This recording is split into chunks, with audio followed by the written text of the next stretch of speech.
자, 엘리사의 생애를 살펴보고 있습니다. 자, 오늘이 엘리사의 마지막 시간인데요. 자, 엘리사는 마지막 여정을 어떻게 끝냈을까 생각해 보면서 말씀을 함께 상고해 보겠습니다.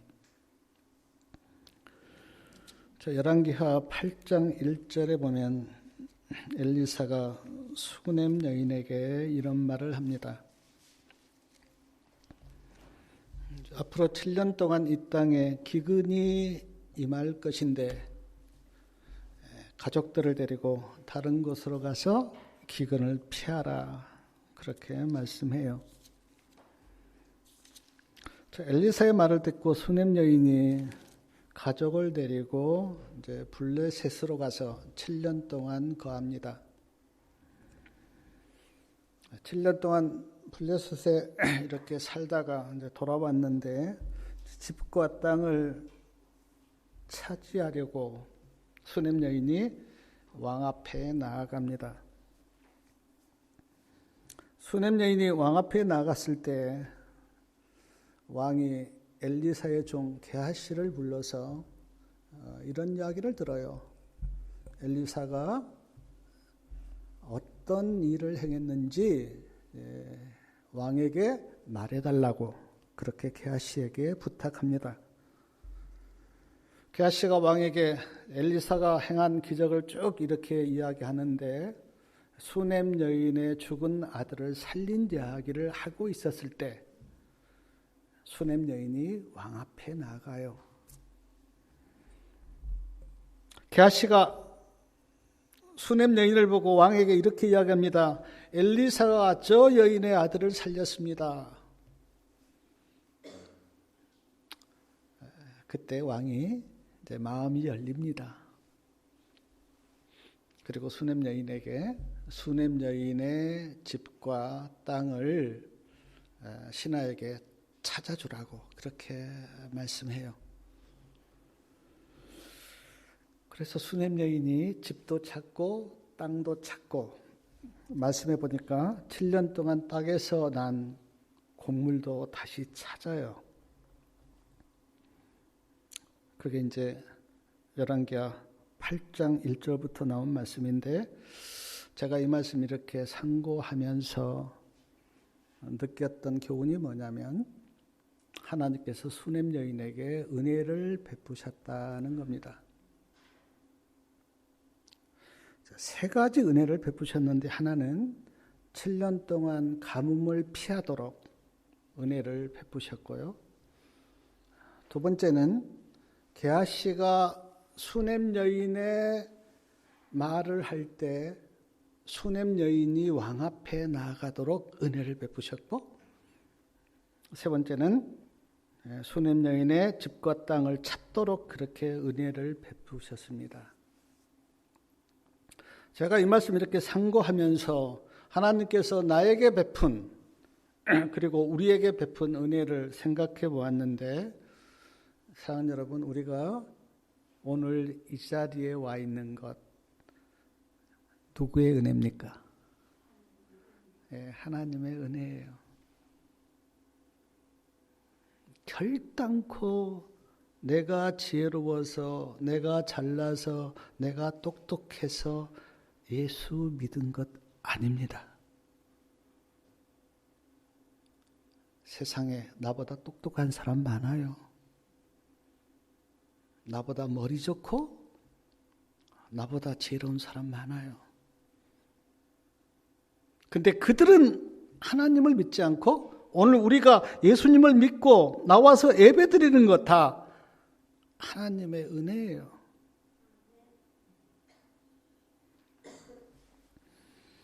예수님의 피로 죄사함 받고 하나님의 백성이 된 것 하나님의 은혜입니다.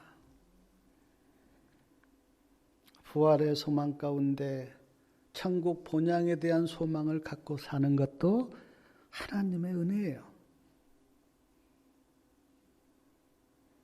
나에게 베푼 그 하나님의 은혜를 생각하면 하나님을 찬양하지 않을 수가 없습니다.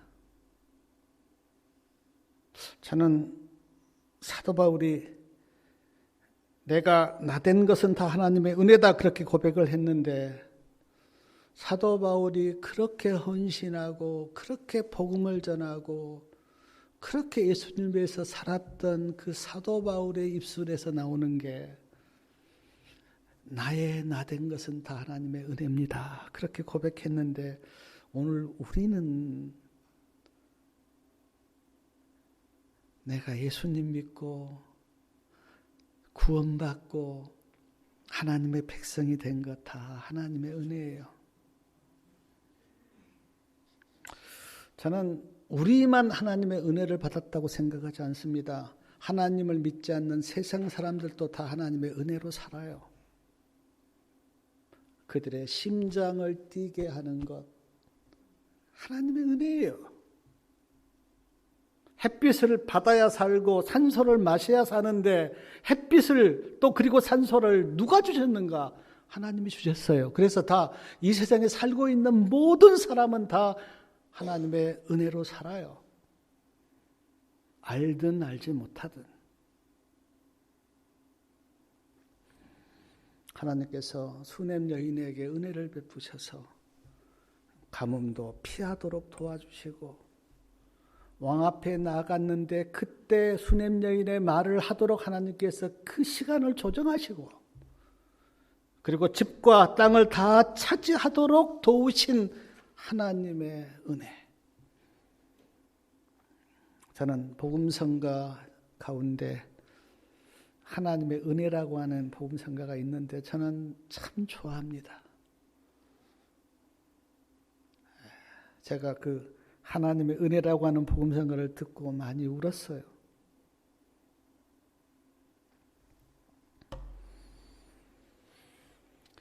두 번째 그 엘리사의 노년에 있었던 사건이 뭐냐면 열왕기하 8장 7절부터 보면 엘리사가 이제 다메섹에 갔습니다.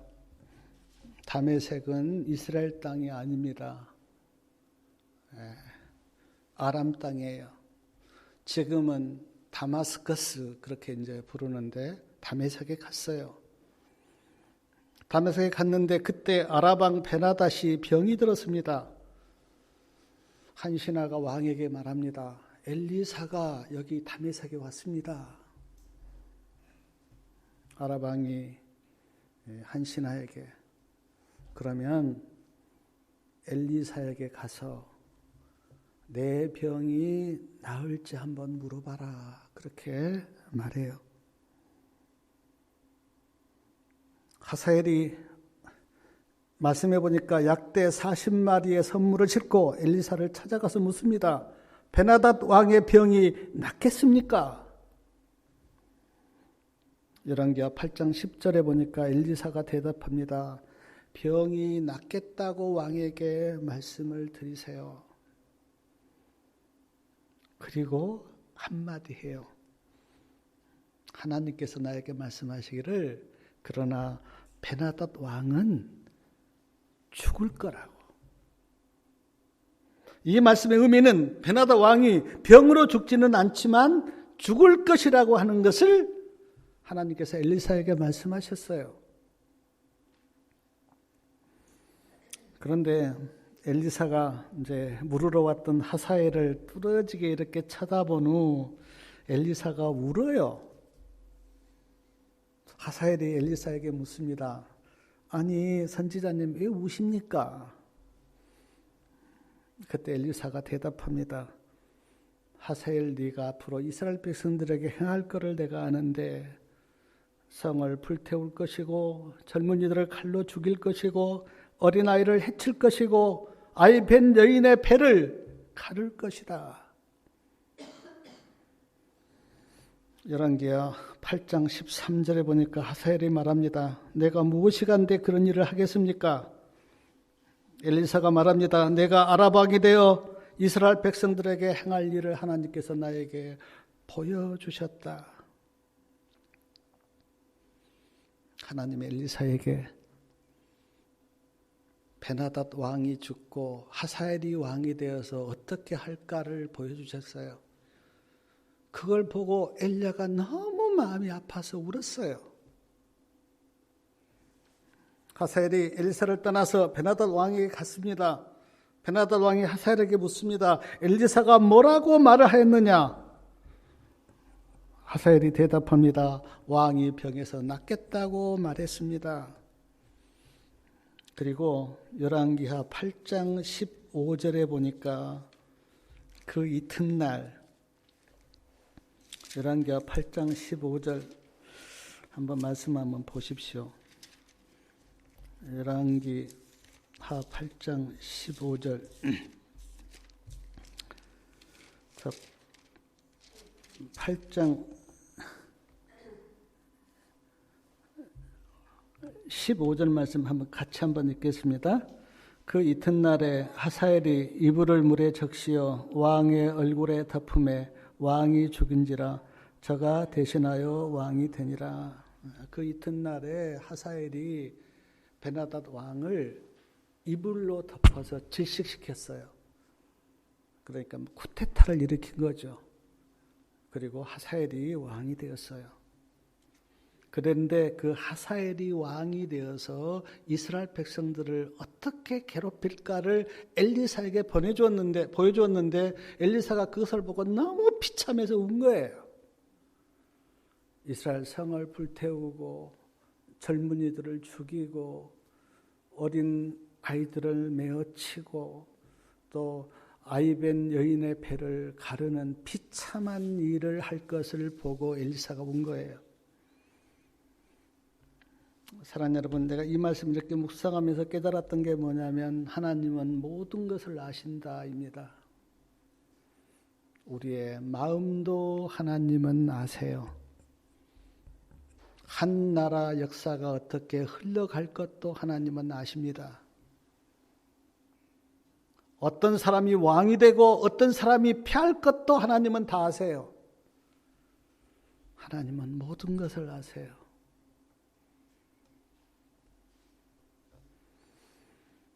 다니엘서를 우리가 얼마 전에 봤는데 다니엘서에 보면 메데 페르시아 또 바벨론 또 뭡니까 그리스 로마가 어떻게 일어나고 망할 걸 하나님은 다 아시고 보여주셨어요. 역사를 주관하시는 하나님. 하나님은 다 아세요. 베나닷 왕이 병으로는 죽지 않지만 죽을 것을 하나님은 아시고 말씀하셨어요. 하사엘이 왕이 되어서 이스라엘 백성들을 어떻게 괴롭힐까를 하나님께서는 아시고 말씀하셨어요.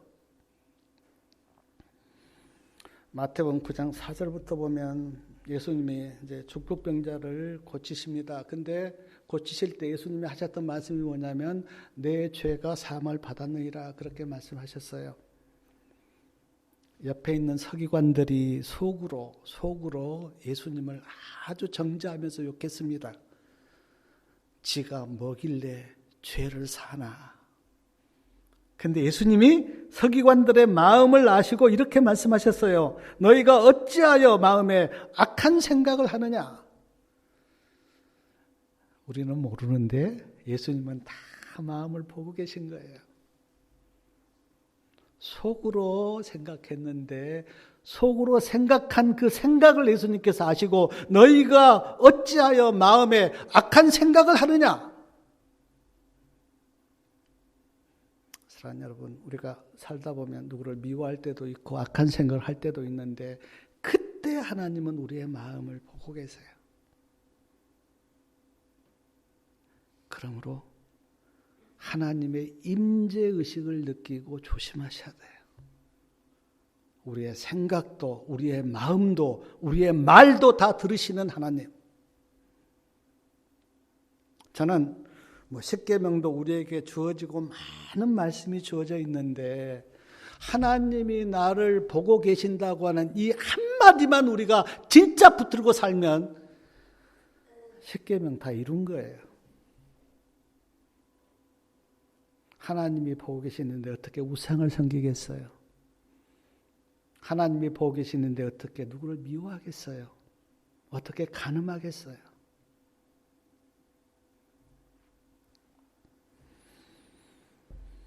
누가복음 6장 8절에도 예수님이 안식일에 회당에 들어가서 이렇게 가르치시는데 거기에 오른손 마른 사람이 있었습니다. 서기관과 바리새인들이 예수님을 아주 주목했어요.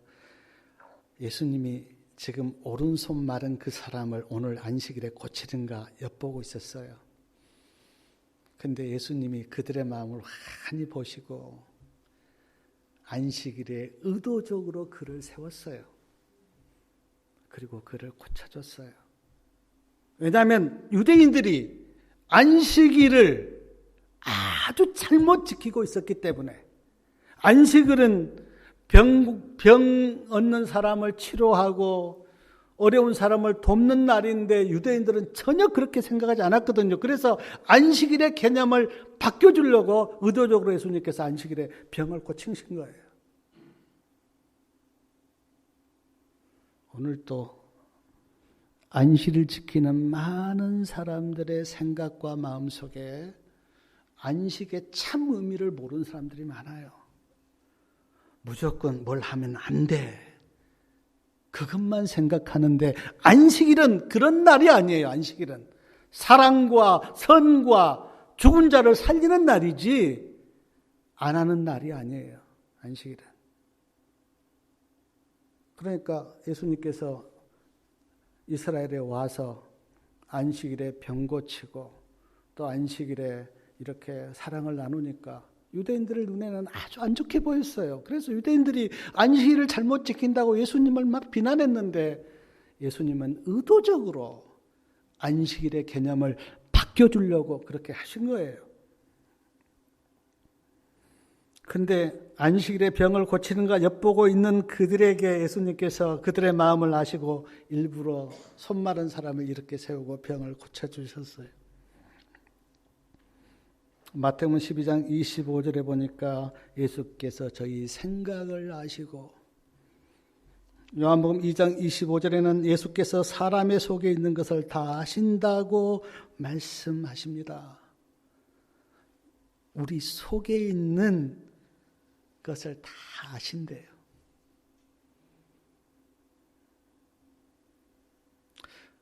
부끄럽지 않습니까? 예수님이 우리 속에 있는 걸 다 아신다는데.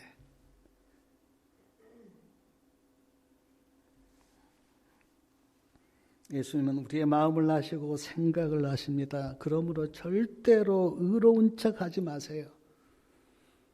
예수님이 가장 싫어하는 게 자기의예요. 그냥 있는 그대로 주님께 고백하고 주님의 긍휼을 구하세요. 예수님 나를 불쌍히 보세요. 내가 이런 사람입니다. 그러면 은혜가 역사를 해요. 의로운 척하고 자기 어떤 의를 이렇게 나타낸 사람은 은혜가 역사를 못해요. 근데 진실로 주님 앞에 고백하고 나아가면 성령이 역사하고 은혜가 역사해요. 그래서 마음을 변화시켜줘요. 하나님은 다 아신다. 베나다드 왕이 죽을 것도 아셨고 하사엘이 왕이 될 것도 아셨고 왕이 되어서 이스라엘 백성들을 어떻게 괴롭힐 것도 하나님은 아시고 엘리사에게 다 이야기한 거예요. 그걸 엘리사가 듣고 너무 마음이 아파서 우는 엘리사. 열왕기하 9장 1절부터 3절에 보면 엘리사가 선지자 학교 생도를 한 사람 불러서 이제 보냅니다. 우리 열왕기하 9장 1절 같이 한번 읽겠습니다. 선지자 엘리사가 선지자의 생도 중 하나를 불러 이르되 너는 허리를 동이고 이 기름병을 손에 가지고 길르앗 라못으로 가라. 엘리사가 선지자께 생도를 이렇게 하나 불러서 이렇게 이야기했어요. 허리를 동이고 이 기름병을 손에 가지고 길르앗 라못으로 가라. 그리고 거기에 요사밧의 아들 에후가 있는데 에후에게 골방으로 가서 기름을 부어라. 기름을 부으면서 뭐라고 이야기했습니까? 3절 한번 말씀 같이 읽겠습니다.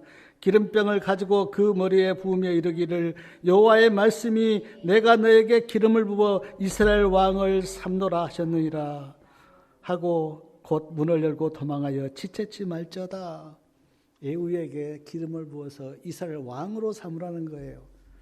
하나님이 너를 이스라엘 왕으로 삼았다. 이 말을 하고 어때요? 보니까 지체하지 말고 도망가라. 잘못하면 죽으니까. 그러면서 열왕기하 9장 7절에 보니까 이런 말도 합니다. 아합의 집을 치라. 내가 선지자들의 피와 여호와의 종들의 피를 이세벨에게 갚아주리라. 예후가 이스라엘 왕이 되어서 대대적으로 아합의 집을 숙청합니다. 좀 잔인할 정도로 숙청을 해요. 물론 하나님께서 예후에게 준 사명인데 그 말씀을 감당하는 예후가 너무너무 잔인할 정도로 숙청을 해요.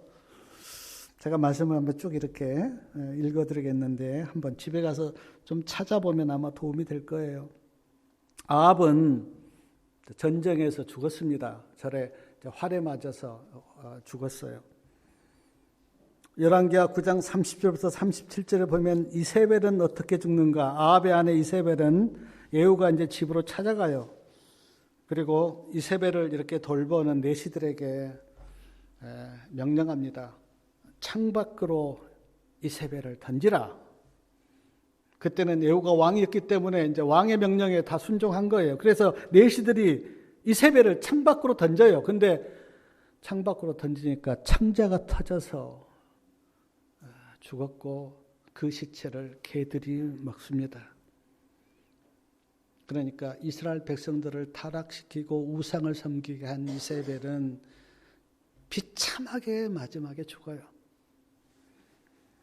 열왕기하 10장 7절 이하에 보면 예후가 방백과 국내 대신과 장로들에게 편지를 써서 아합의 자손 70명을 다 죽이라고 편지를 써서 다 죽입니다. 열왕기하 10장 11절에 보면 예후가 아합 집에 속한 자를 다 죽여요. 열왕기하 10장 19절부터 보면 예후가 바알 선지자들과 그 바알을 믿는 사람들을 다 산당으로 모이게 합니다. 그리고 예후와 여호나답이 바알 산당에 들어가서 다시 한번 바알을 섬기는 자와 하나님을 섬기는 자를 분리시켜요. 그리고 80명의 호위병을 이제 밖에다 뒀는데 80명의 호위병들에게 이야기해요. 바알을 섬기는 자를 다 죽이라. 다 죽여버려요. 열왕기하 10장 26절과 27절에 보면 바알의 묵상들을 다 불사릅니다. 그리고 바알의 신전을 다 헐어버려요. 대대적인 숙청을 해요. 그런데 두 말씀만 읽겠습니다. 열왕기하 10장 29절 말씀 같이 한번 읽겠습니다. 10장 29절이요. 이스라엘로 범죄케 한 느밧의 아들 여로암의 죄, 곧 베델과 단에 있는 금송아지를 섬기는 죄에서는 떠나지 아니하였더라. 대대적으로 바알을 다 숙청했는데 어떤 죄에서는 떠나지 않았다고 말씀합니까? 베델과 단에 있는 금송아지를 섬기는 죄에서는 떠나지 않았다. 자, 31절 말씀도 같이 한번 읽겠습니다.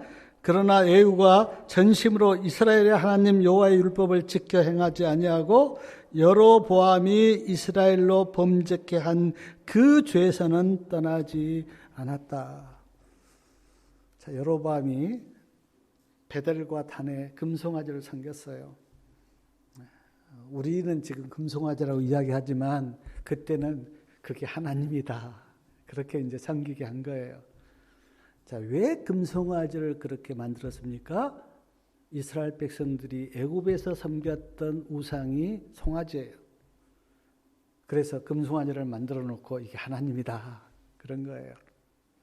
근데 그 죄에서는, 그러니까 바알의 모든 것을 숙청했지만 베델과 단에 있는 금송아지 우상은 에후가 숙청하지 못한 거예요. 그 죄에서는 떠나지 아니하였다. 자, 복음성경 413페이지에 있는 열왕기하 10장 29절 성경 주석을 제가 한번 읽어드리겠습니다. 에후에 대해서 이렇게 말씀하셨어요. 에후는 악과 싸웠다. 그러나 악과 싸우기 위해 악을 사용하였다. 죄는 결코 죄로 이길 수 없다. 한 형태의 악을 결코 다른 형태의 악으로 끝나게 할 수 없다. 바알 숭배는 이스라엘에서 없어져야 하였다. 그러나 하나님께 대한 경배가 바알을 대신하지 않는다면 바알을 없애더라도 별 유익이 없다. 에후는 백성들의 마음을 변화시키지 못했다는 점에서 실패하였다. 그러니까 이 말은 이제 이런 말씀입니다. 바알을 섬기는 자를 다 죽였어요. 바알의 신당도 다 회파했어요. 그런데 거기서 끝난 거예요. 진짜 개혁을 일으키려면 바알을 못 섬기게 할 뿐 아니라 백성들의 마음을 하나님께로 이끌어야 되는데 하나님께로 이끌지를 못했어요, 에후가. 그러므로 에후의 개혁은 절반만 성공한 거예요. 사랑하는 여러분, 자, 우상을 내가 안 믿습니다. 우상을 안 섬겨요. 그게 전부입니까? 우상을 안 믿는 것에서 끝나지 말고 하나님을 믿어야 되죠. 자, 죄를 안 짓습니다. 답니까? 죄를 안 짓는 것이 다가 아니라 의를 행해야 되죠. 나쁜 행동을 안 하는 것이 다가 아니라 선한 일을 해야 되죠. 에후는 악을 제거했습니다. 그런데 에후가 두 가지를 잘못한 거예요. 하나는 악을 제거하기 위해서 악을 사용한 거예요. 또 하나는 바알의 숭배를 근절시키기는 했지만 이스라엘 백성들을 하나님께로 인도하지는 못했어요.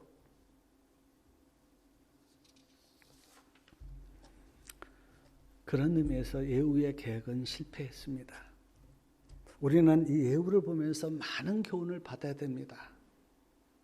내가 어떤 사람에게 당신 왜 그렇게 라고 그것이 전부가 아니에요. 우리는 그가 하나님을 만나도록 의를 경험하도록 예수님의 사랑과 은혜를 경험하도록 우리는 이끌어야 돼요. 예수님의 교훈 중에 자, 빈집을 다 청소했습니다. 청소가 답니까? 그 청소된 그곳에 하나님이 계셔야 되죠. 그러니까 어떻습니까? 청소를 깨끗하게 해놨는데 마귀가 더 여러 명을 데리고 와서 더럽혔다는 예수님의 말씀이 있잖아요. 우리 마음도 마찬가지예요. 내가 어떤 죄를 안 지은 건 좋지만 죄를 안 지은 걸로 다 끝난 것이 아니라 우리의 마음속에 예수님의 의가 말씀이 계셔야 그것이 진정한 개혁이죠. 열왕기하 13장 14절부터 보면 엘리사가 이제 아까 말씀 읽었는데 죽을 병에 걸렸어요. 어떤 병인지 성경에 기록되어 있지는 않습니다. 아마 엘리사가 연세가 많은 걸 보면 노안이었다는 생각도 들기도 합니다. 자, 엘리사가 병들었던 소식을 누가 듣습니까? 이스라엘 왕 요아스가 들어요. 그리고 요아스가 아까 제가 말씀을 읽었는데 열왕기하 13장 14절 말씀 다시 한번 같이 한번 읽겠습니다. 자, 14절 말씀이요. 엘리사가 죽을 병이 들매 이스라엘 왕 요아스가 저에게로 내려가서 그 얼굴에 눈물을 흘리며 가로되 내 아버지여 내 아버지여 이스라엘의 병거와 마병이여 하매 요아스 왕이 엘리사를 찾아가서 눈물을 흘렸다 그랬어요. 눈물을 흘리면서 내 아버지 그렇게 2번이나 불렀습니다. 연세가 많아서도 그렇게 했겠지만 아버지처럼 생각이 든 거예요. 그리고 이스라엘의 병거와 마병이여. 병거와 마병이여라고 한 것은 엘리사가 병거처럼 마병처럼 이스라엘 백성들을 그동안 지킨 거예요. 그 은혜를 요아스가 알기 때문에 엘리사가 병들었다는 소리를 듣고 지금 거기 가서 내 아버지 이스라엘의 병거와 마병이여 그렇게 고백한 겁니다. 근데 열왕기하 13장 15절부터 보면 엘리사가 요아스에게 활과 화살을 가져오라고 말합니다. 요아스 왕이 활과 화살을 가져왔어요. 엘리사가 요아스 왕에게 활을 잡으라고 말합니다. 요아스 왕이 손으로 활을 잡았어요. 엘리사가 말합니다. 동쪽 창문을 여십시오. 요아스 왕이 동쪽 창문을 열자 엘리사가 말합니다. 활을 쏘시오. 요아스 왕이 활을 쐈어요. 그때 엘리사가 어떤 말씀을 했는지 한번 말씀을 볼까요? 자, 17절 말씀이요. 열왕기하 13장 17절 말씀 같이 한번 읽겠습니다. 가로되 동쪽 창을 여소서 곧 열매 엘리사가 가로되 쏘소서 곧 쏘매 엘리사가 가로되 이는 여호와의 구원의 살 아람에 대한 구원의 살이니 왕이 아람 사람을 진멸하도록 아벡에서 치리이다. 활을 쐈어요. 근데 엘리사가 그때 했던 말씀이 뭐냐면 이 화살은 구원의 화살입니다. 하나님께서 요아스 왕을 택해서 아벡에서 아람 군대를 진멸할 겁니다. 그렇게 말씀을 해요. 그리고 또 한 사건이 이렇게 나오는데 열왕기하 13장 18절부터 보면 엘리사가 요아스 왕에게 이제 말합니다. 화살을 잡으시오. 요아스 왕이 이제 화살을 잡았습니다. 근데 엘리사가 뭐라고 이야기합니까? 치라 그럽니다. 치라. 요아스 왕이 몇 번을 쳤습니까? 말씀해 보니까 3번 치고 18절 끝에 보니까 3번 치고 그쳤어요. 이때 엘리사가 굉장히 노합니다. 왜 3번만 쳤습니까? 5번이나 6번을 치지 왜 3번만 쳤습니까?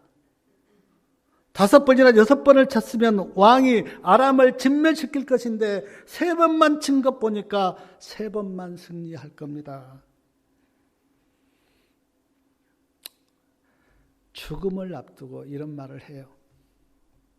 근데 선지자왕 263페이지 보니까 이 말씀이 어떤 말씀이냐면 책임을 맡고 있는 사람들에게 준 교훈이다 그랬습니다. 저도 해당이 되죠. 책임을 맡고 있는 사람들. 지금 왕은 요아스 왕은 이스라엘 왕입니다. 근데 분명히 엘리사가 왕에게 화살을 주면서 화살로 땅을 치라 그랬어요.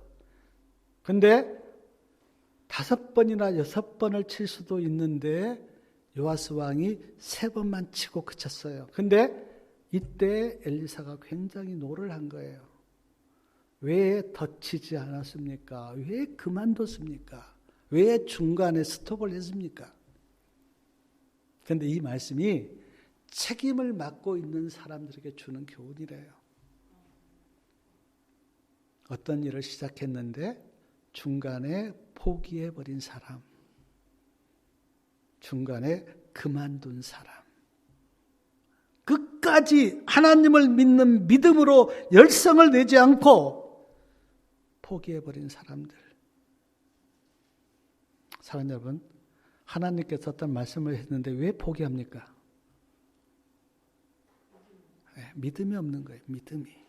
하나님을 믿는 믿음이 없는 거예요. 근데 지금 요아스가 선지자의 말을 듣고 그냥 3번 치고 만 거예요. 그때 엘리사가 굉장히 요아스에게 왜 그랬느냐고. 그때 사랑하는 여러분, 하나님께서 누구를 도우신지 아십니까? 하나님을 믿고 끝까지 그 일을 하고 있는 사람을 하나님은 도우세요.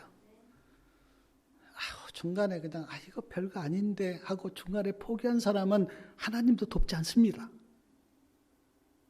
하나님을 붙들고 그 믿음으로 끝까지 열성을 내면서 하나님께 도움을 구한 사람을 하나님은 도우세요. 그런데 요아스는 그렇지 못한 거예요. 저는 이 말씀 이렇게 묵상하면서 제가 깨달았던 교훈이 뭐냐면, 참 엘리사가 지금 죽을 병에 걸려서, 우리가 지금 엘리사가 얼마나 고통 중에 있는가는 모르겠지만 어쨌든 죽을 병에 걸렸는데 얼마나 힘들겠어요. 근데 엘리사는 자기를 돌보지 않고 나라를 걱정해요. 이스라엘 백성들을 걱정을 해요. 요아스는. 제가 그 모습을 보면서 굉장히 많이 이렇게 엘리사가 이런 사람이었구나. 죽음 앞에서도 나라를 걱정하고 백성들을 걱정하는 그런 이스라엘 백성들을 향한 사랑이 그에게 있었구나. 제가 많이 자신을 돌아봤어요. 나에게는 그런 마음이 있는가.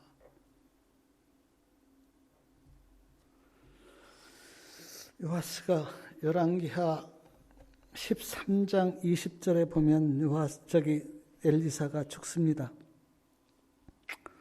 20절 보니까 엘리사가 죽음에 장사하였더니 엘리사가 죽어요.